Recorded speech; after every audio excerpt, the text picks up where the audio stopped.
Guys, അപ്പോൾ എല്ലാവർക്കും ഈദ് മുബാറക്. നിങ്ങളുടെ പെരുന്നാളൊക്കെ എവിടം വരെ ആയി ഗൈസ്? ഇവിടെ എൻ്റെ വാപ്പിയും അനിയനും കൂടെ പള്ളിയിൽ പോയേക്കോ, ഉമ്മിയും വാപ്പും ഒക്കെ അടുക്കളയില്ല. പിന്നെ നിങ്ങൾ മൈലാഞ്ചിയൊക്കെ ഇട്ടോ ഗൈസ്? ഞാൻ കൈയുടെ അകത്ത് മാത്രമേ ഇട്ടുള്ളൂ, പുറത്തിടാൻ സമയം കിട്ടിയില്ല ഗൈസ്. ഇനി പുറത്ത് കുറച്ച് കഴിയുമ്പോൾ പറ്റുവാണെങ്കിൽ ഇടണം.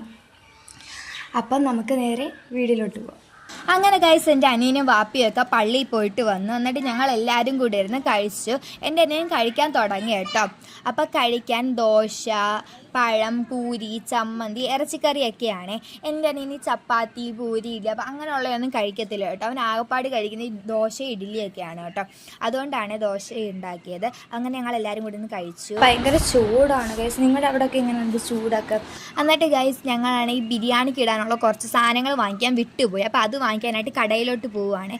ഇവിടെ അടുത്ത ധന്യ സൂപ്പർ മാർക്കറ്റിലോട്ടാണ് പോകുന്നത്. അവിടെ ചെന്ന് കഴിയുമ്പോൾ എൻ്റെ അനിയന് ഈ വണ്ടി ഇട്ട് ഉന്തി കളിക്കണം. എന്നിട്ട് ഈ ബിസ്ക്കറ്റിൻ്റെ സെക്ഷൻ ആയപ്പോൾ ഒന്നങ്ങ് ബ്രേക്ക് പിടിച്ചു കേട്ടോ. എന്നിട്ട് ഞങ്ങൾ അവിടുന്ന് സാധനങ്ങളൊക്കെ വാങ്ങിച്ചിറങ്ങി. അപ്പോൾ വീഡിയോ എടുക്കുന്നുണ്ടപ്പോൾ എൻ്റെ അനിയൻ പറയാം, ഫോൺ തറയിൽ വീണ് കഴിഞ്ഞാൽ ഉമ്മയുടെ നിന്ന് വഴക്ക് കേൾക്കുമെന്ന് കേട്ടോ. അങ്ങനെ ഞങ്ങൾ വീട്ടിൽ വന്നു കഴിയുമ്പോൾ പിന്നെ എൻ്റെ അനിയൻ അത് വേഗം എടുക്കാനുള്ള ധൃതിയാണ് കേട്ടോ. അങ്ങനെ അതൊക്കെ എടുത്തു.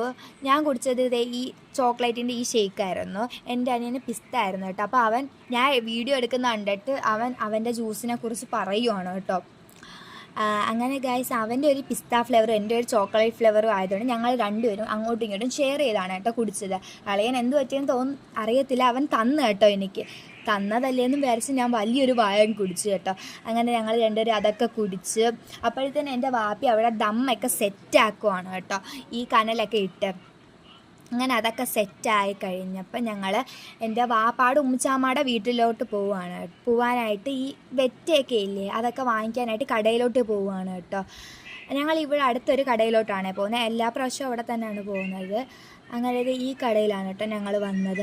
എന്നിട്ട് ഗൈസ്, പക്ഷേ അവിടെ ഈ വെറ്റ മാത്രമുള്ളായിരുന്നു. അത് ഇത്തിരി വെറ്റ മാത്രമുള്ളായിരുന്നു, ബാക്കിയെല്ലാം തീർന്നു പോയായിരുന്നു ഗൈസ്. അങ്ങനെ അതൊക്കെ വാങ്ങിച്ച് വീട്ടിൽ വന്നിട്ട് ഞങ്ങളാണെങ്കിൽ വാഴയില വെട്ടാനായിട്ട് പോയി കേട്ടോ. എൻ്റെ അനിയനാണെങ്കിൽ വെയിലത്ത് സൈക്കിളും ചവിട്ടി വരുവാണ് കേട്ടോ.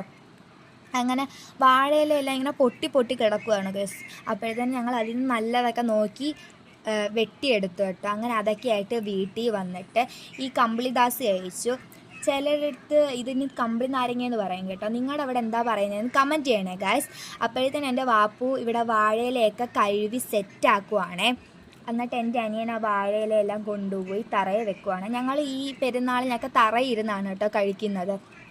എന്നിട്ട് വാപ്പി ഇതേ ദമ്മൊക്കെ പൊട്ടിക്കുവാണ് കേട്ടോ. ഞങ്ങൾ ആദ്യം ഈ ബിരിയാണി വെക്കണമെന്ന് വിചാരിച്ചതല്ല, ആദ്യം നെച്ചോറ് വെക്കാനായിരുന്നു വിചാരിച്ചത്. പിന്നാണ് ബിരിയാണി വെച്ചത്. വാപ്പിയാണ്